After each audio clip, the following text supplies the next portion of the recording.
The evening sun was setting over Pine Street when Sarah Chen finished her 12-hour shift at Memorial Hospital.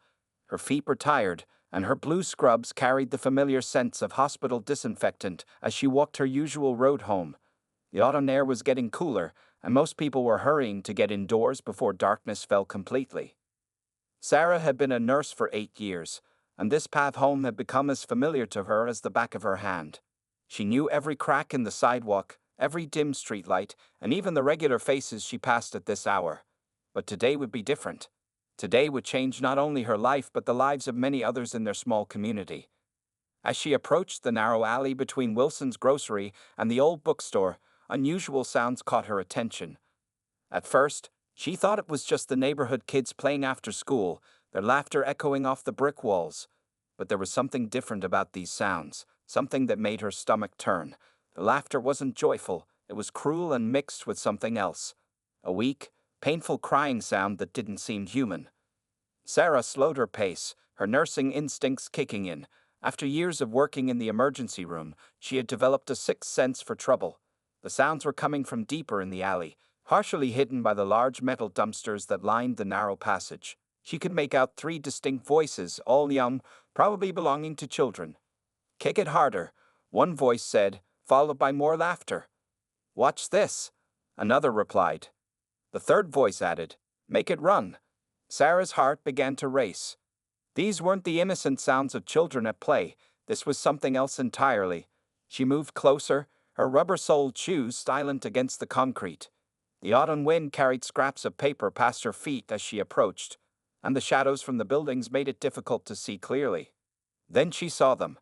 3 boys, standing in a tight circle, taking turns at something small and brown that was cornered against the brick wall. Sarah's breath caught in her throat as she realized what was happening. The small brown shape was a puppy, probably no more than 2 months old, with floppy ears and a tiny collar around its neck.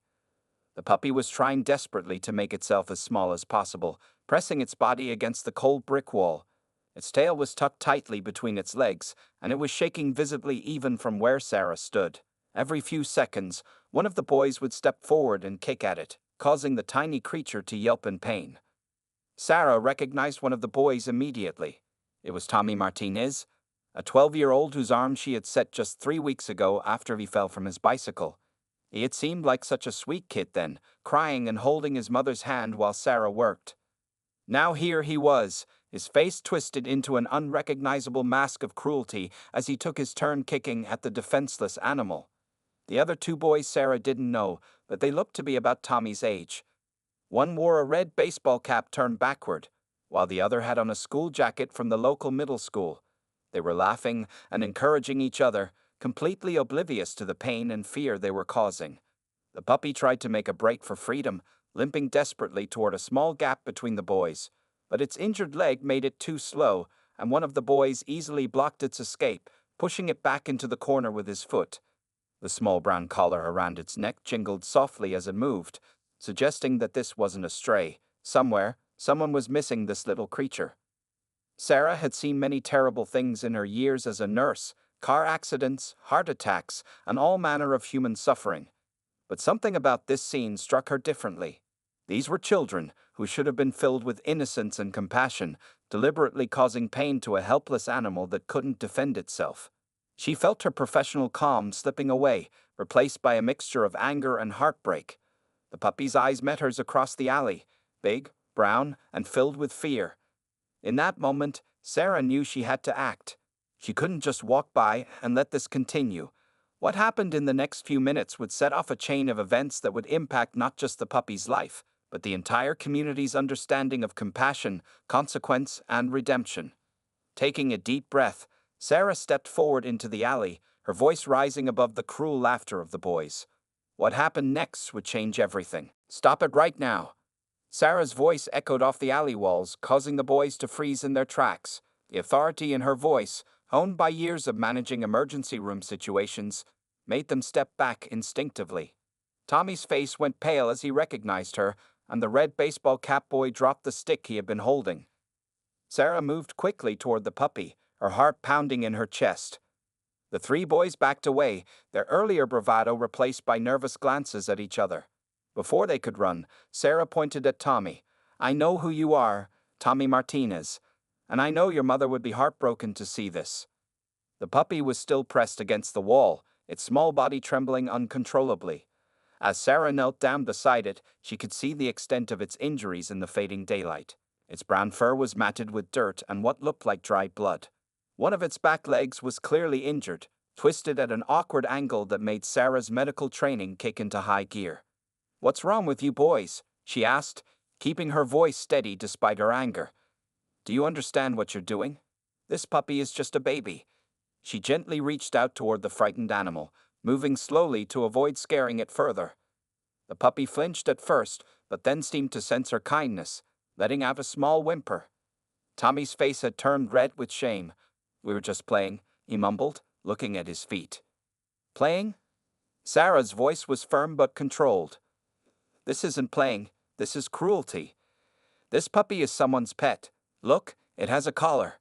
She carefully turned the small metal tag on the collar, reading the information engraved there. "Scout. 1247 Maple Drive. Owner. Mrs. Thompson." The boy in the school jacket shifted uncomfortably. "We didn't know it belonged to anyone," he said, but his voice trailed off as Sarah gave him a hard look. As Sarah examined the puppy more closely, her medical training told her the situation was serious. Scout's breathing was labored, and there was swelling in his abdomen that worried her. When she gently touched his side, he yelped in pain, confirming her fears about internal injuries. "This puppy needs immediate medical attention," she said, carefully gathering Scout in her arms. The tiny creature weighed almost nothing, and she could feel his rapid heartbeat against her chest. "And you three, this isn't over. I want your names and phone numbers right now."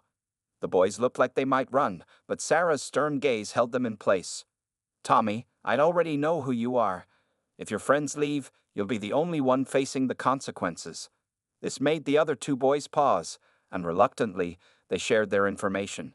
Sarah memorized their names: Jason Peters and Michael Rodriguez. As she held Scout, Sarah noticed something that broke her heart even more. Around his neck, along with the collar, was a worn ribbon tied in a bow. It looked old but carefully maintained, as if it held special meaning. The tag showed an address just 3 blocks away, Mrs. Thompson's house. "Do any of you know Mrs. Thompson?" Sarah asked. The boys shook their heads. "She lives alone in that yellow house near the park. Did you ever think this puppy might be all she has?" The reality of their actions seemed to be sinking in. Tommy's eyes were filling with tears, and even Jason, who had appeared the most defiant, looked ashamed. Michael kept wiping his nose on his sleeve, a nervous habit that betrayed his growing guilt.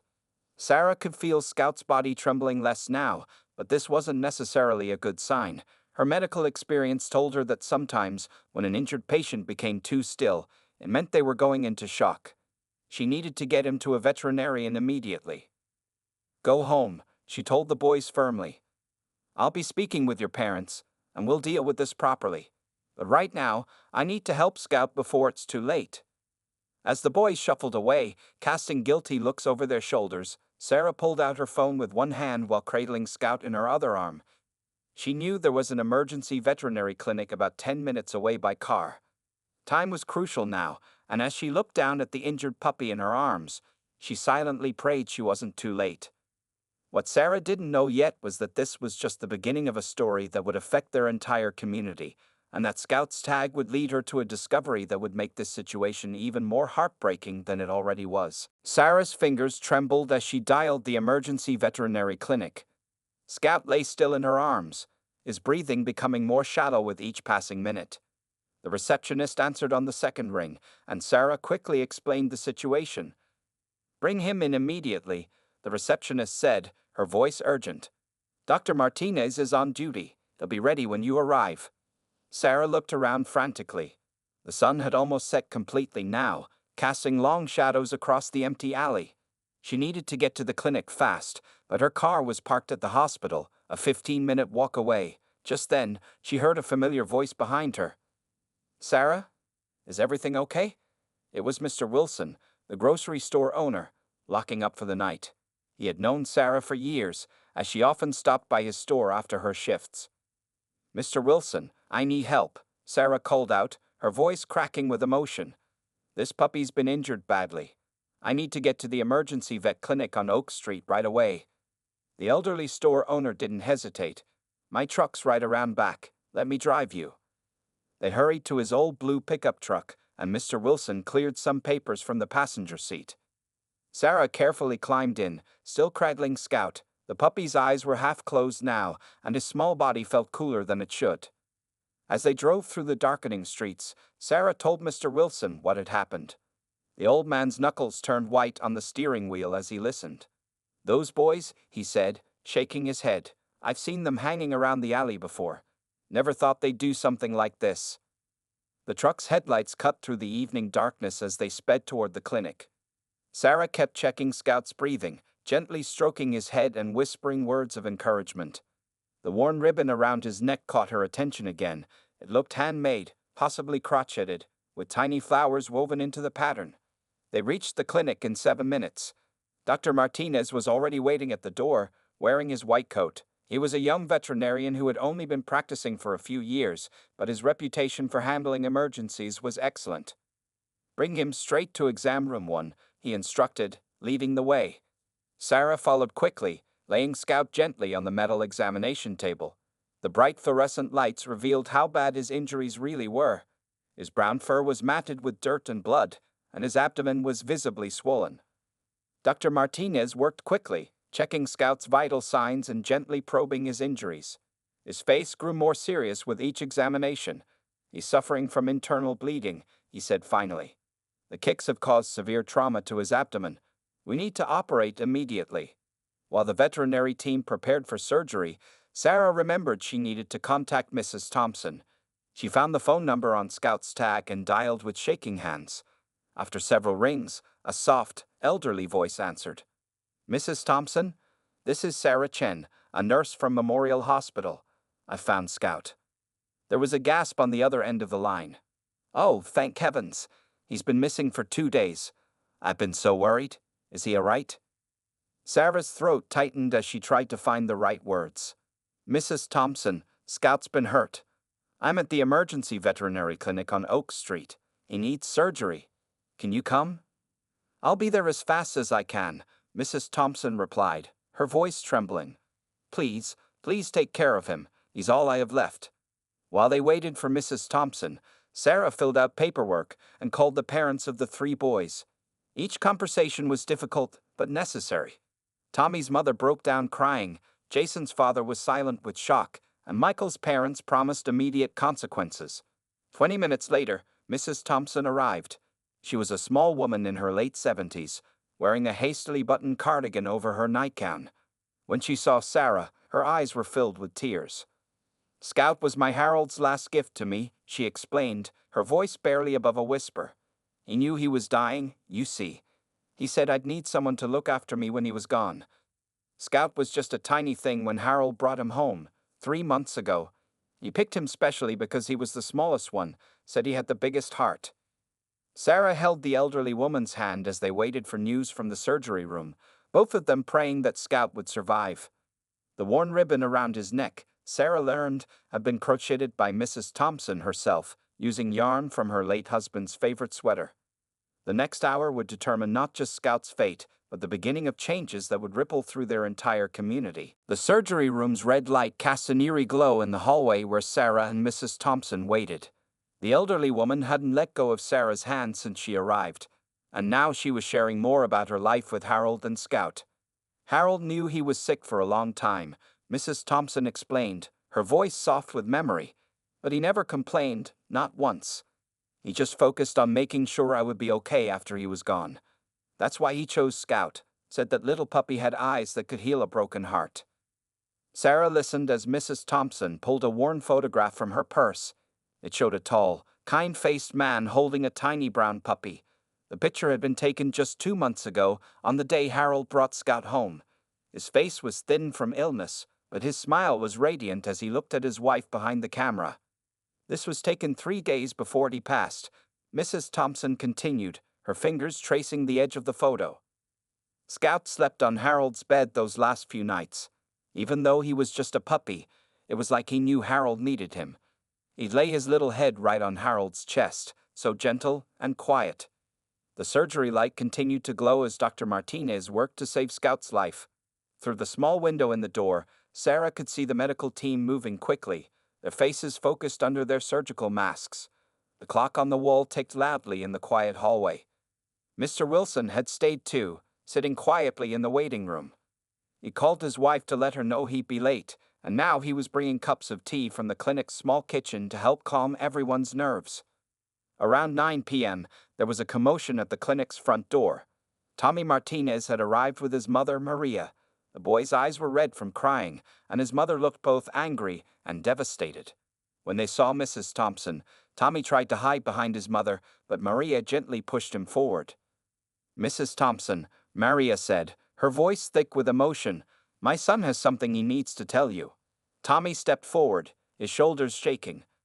"I'm so sorry," he whispered, tears streaming down his face. "We hurt Scout. I didn't know he was your puppy. I didn't know about your husband. I'm really, really sorry." Mrs. Thompson looked at the crying boy for a long moment.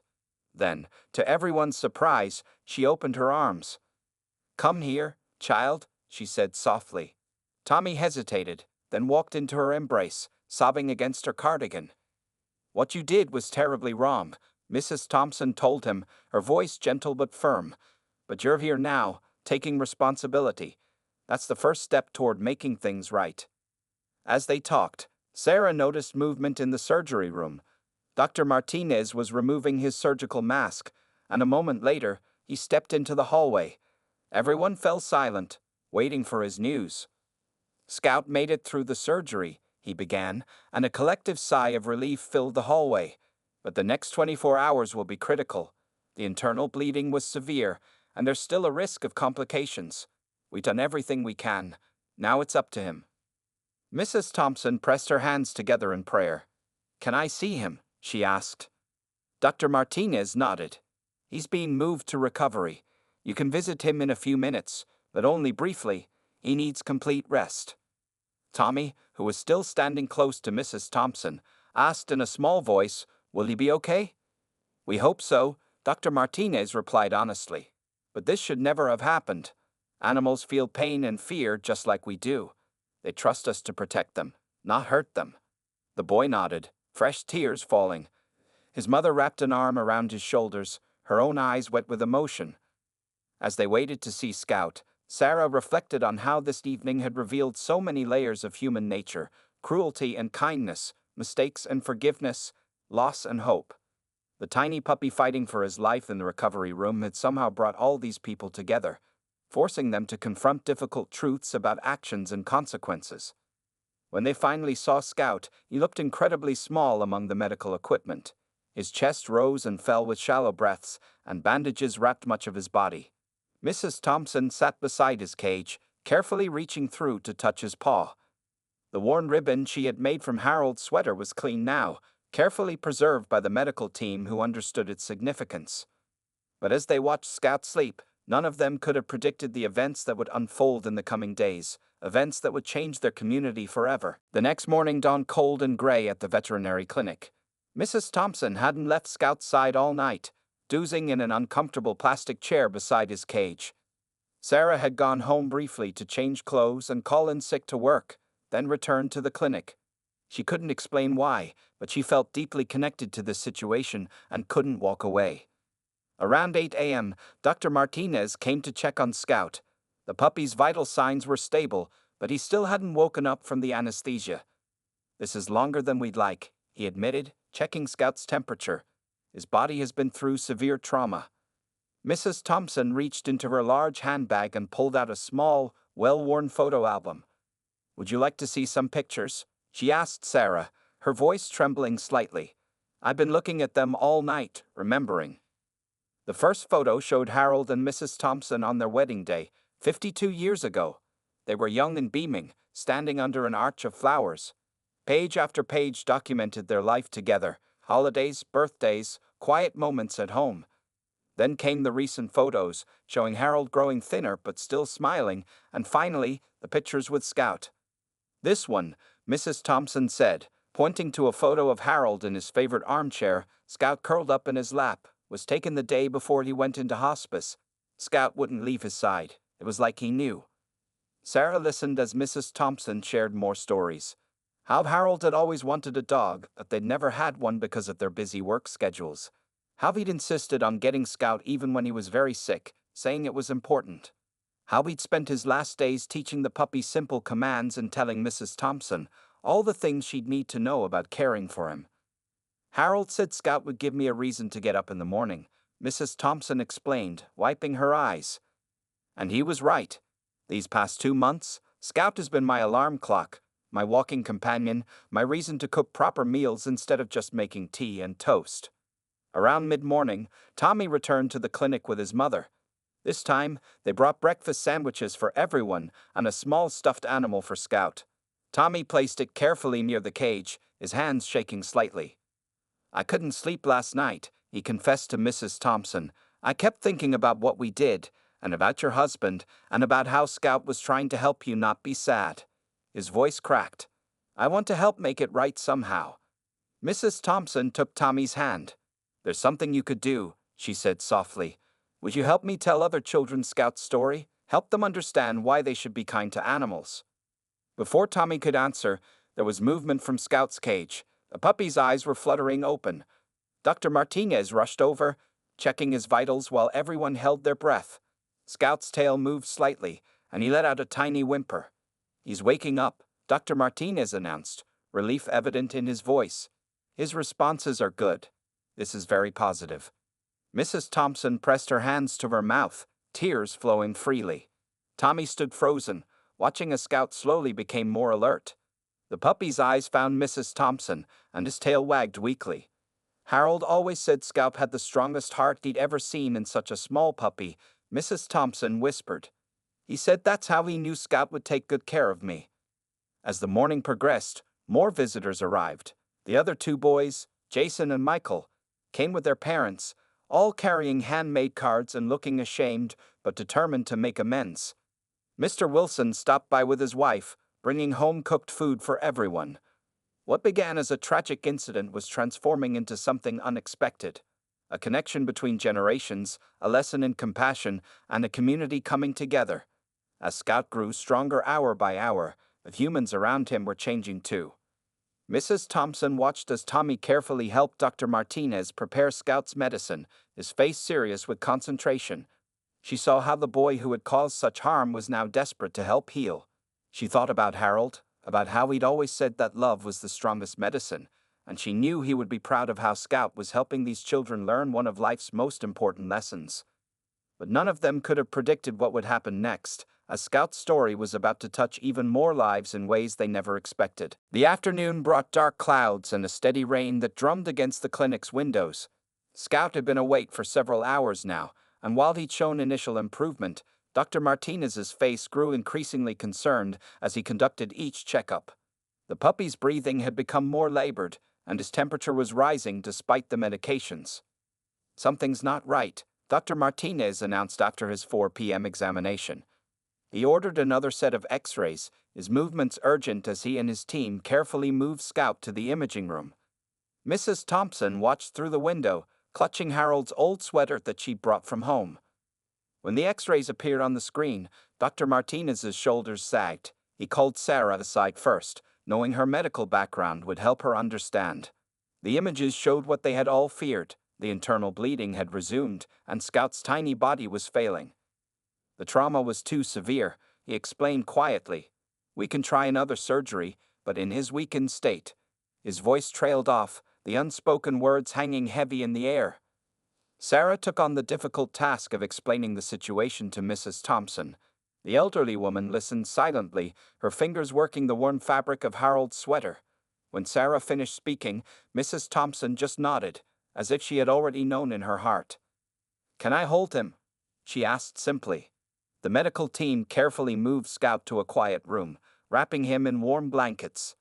They removed most of the monitoring equipment, leaving only what was necessary to keep him comfortable. Mrs. Thompson sat in a rocking chair, and they gently placed Scout in her arms. The puppy's eyes, though tired, found hers immediately. His tail managed a small wag, and he tried to lift his head to lick her hand, just as he had done every morning since Harold had brought him home. Tommy, who had refused to leave the clinic, stood in the doorway with his mother. The boy's face was streaked with fresh tears. Can I say goodbye?" he asked hesitantly. Mrs. Thompson beckoned him over. As Tommy approached, Scout's tail wagged again, showing no sign of fear or resentment toward the boy who had hurt him. This simple act of forgiveness made Tommy cry harder. "I'm so sorry, Scout," he whispered, gently touching the puppy's ear. "You were such a good dog. You took care of Mrs. Thompson just like Mr. Harold wanted." Other visitors came to say goodbye.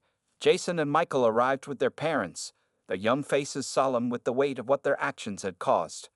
Mr. Wilson brought his wife, who had baked Scout's favorite treats, though the puppy was too weak to eat them now. As the evening wore on, Scout's breathing became more irregular. Dr. Martinez administered medication to ensure he wasn't in pain, but they all knew the end was near. Mrs. Thompson began softly singing an old lullaby, the same one she used to sing to her children decades ago. "Harold and I never had much family," she told Sarah during a quiet moment. "Our children live far away. Scout was more than just a pet, he was the family we had left here. Every morning, he'd wake me up by putting his paw on my face, just like Harold used to wake me with a kiss." Around 8:45 p.m., Scout lifted his head one last time, looking directly into Mrs. Thompson's eyes. His tail gave two final weak wags, and then, as gentle as falling asleep, he was gone. The room fell silent except for the sound of rain against the windows and Mrs. Thompson's quiet tears. She held Scout's small body close, wrapping him in the ribbon she had made from Harold's sweater. Everyone present felt the weight of the moment, not just the loss of a puppy, but the breaking of a precious connection to a loved one who had passed. Tommy, who had stayed until the end, turned to his mother. "Mom," he said, his voice thick with emotion, "we have to do something. We can't let Scout's death mean nothing." Dr. Martinez placed a gentle hand on Mrs. Thompson's shoulder.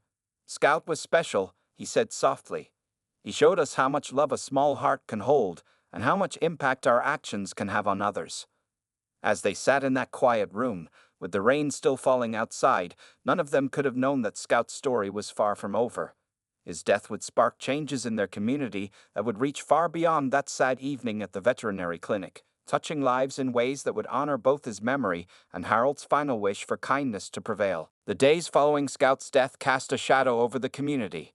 Mrs. Thompson returned to an empty house, where Scout's water bowl, toys, and small bed remained untouched. Each morning, she woke up expecting to feel a small paw on her face, only to remember that Scout was gone. Sarah visited Mrs. Thompson daily, bringing food and companionship. During one of these visits, she found the elderly woman sorting through Scout's belongings, each item holding a precious memory. "Look at this," Mrs. Thompson said, holding up Scout's favorite blue ball. "Harold spent an hour teaching him to fetch with this, even though he was so weak he could barely throw it. He said every puppy needs to learn fetch. It's a proper dog's education." The story of Scout's tragic death spread through the town quickly. Local news picked it up, running a story about animal cruelty and its consequences. The reporter interviewed Mrs. Thompson, who spoke not with anger but with a deep sadness about how one thoughtless act had broken the last living connection to her husband. The impact on the three boys was profound. Tommy Martinez hadn't returned to his usual activities, spending most of his time at home or helping at the local animal shelter. His mother noticed him researching animal cruelty laws and writing in a journal about his experiences. One evening, Tommy knocked on Mrs. Thompson's door. He carried a large envelope and looked nervous but determined. "Mrs. Thompson," he said, his voice shaking slightly. "I wrote something. It's Scout's story, from my point of view. I thought maybe we could share it with other kids, so they don't make the same mistake I did." Inside the envelope was a handwritten story titled "The Day I Lost My Way." Tommy had detailed everything: the cruelty, the consequences, and the lessons learned.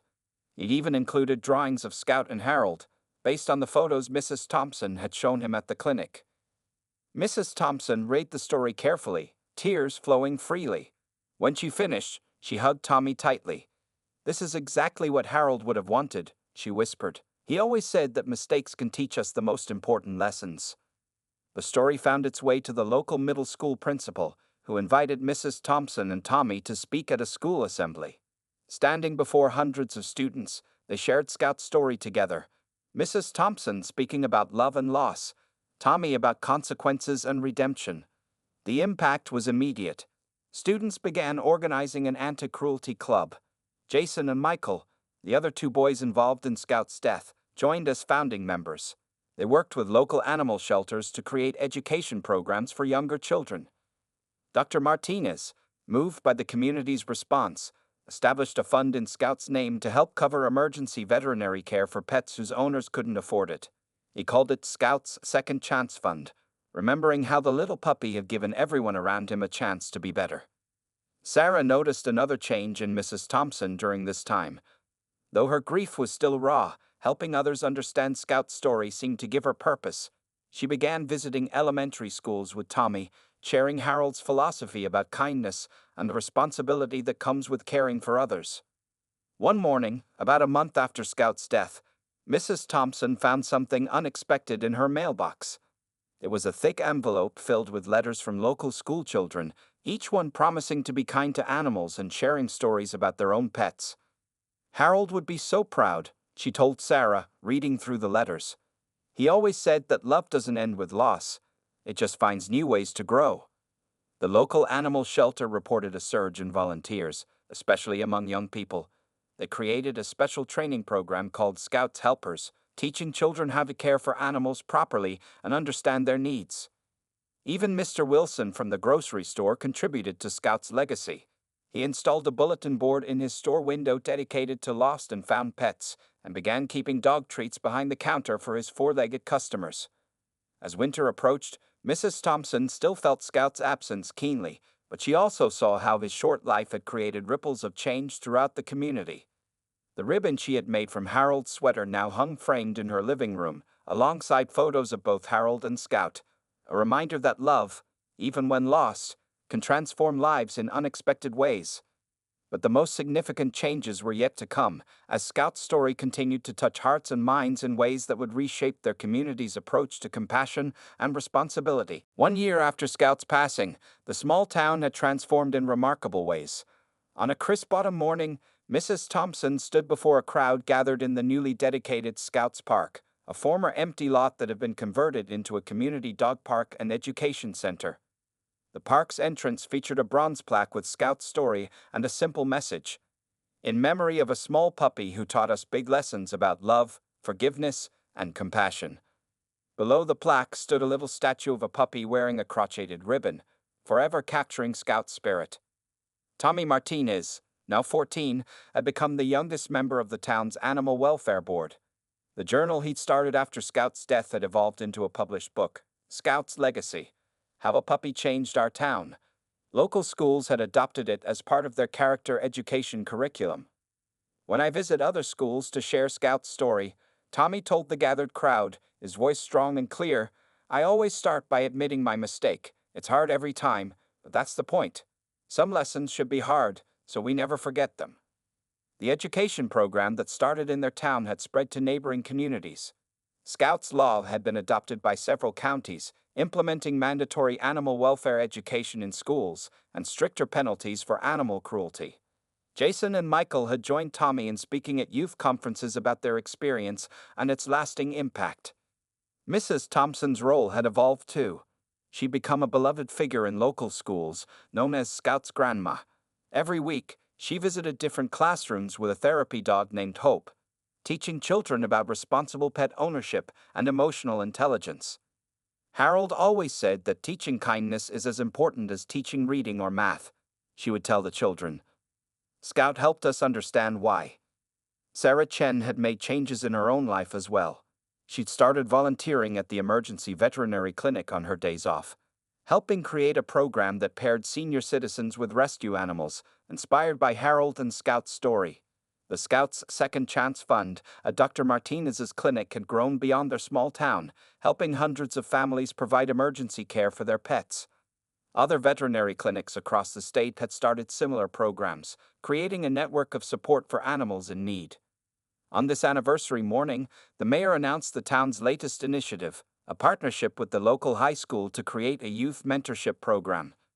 Teenagers who had been involved in animal cruelty would work with certified counselors and animal behaviorists, learning empathy and responsibility through supervised interaction with rescued animals. After the ceremony, Mrs. Thompson sat on a bench in Scouts Park, watching children play with their dogs in the fenced area. A small girl approached her, holding a copy of Tommy's book. "Is it true?" the girl asked. "Did Scout really forgive the boys who hurt him?" Mrs. Thompson smiled gently. "Yes, dear. Scout showed us that love is stronger than anger, and that sometimes the biggest hearts come in the smallest packages." The local animal shelter, once struggling to find volunteers, now had a waiting list. They'd expanded their facilities to include an education center where Scout's story was prominently displayed. The shelter reported record adoption rates and a significant decrease in animal abuse cases in the region. As the day drew to a close, Tommy joined Mrs. Thompson on her walk home. They did this often now, sharing stories about Scout and Harold and discussing new ways to spread their message of compassion. "You know," Mrs. Thompson said, posing at her gate, "Harold would say that Scout did exactly what he was meant to do. He not only helped me through my grief, but touched so many other lives too." The sun was setting over their changed town, a community that had learned profound lessons from a tiny puppy with a big heart. Scout's story had become more than a tragedy. It had become a catalyst for transformation, proving that even the darkest moments can lead to light. In Mrs. Thompson's garden, where Scout used to play, a small garden stone read, "Every act of kindness grows the spirit and strengthens the soul."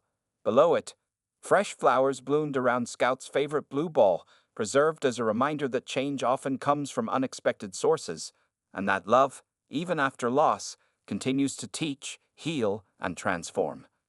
The story of Scout, a small puppy who changed a town's heart, lives on in the actions and attitudes of each person he touched, proving that sometimes the most powerful lessons come from the most innocent teachers.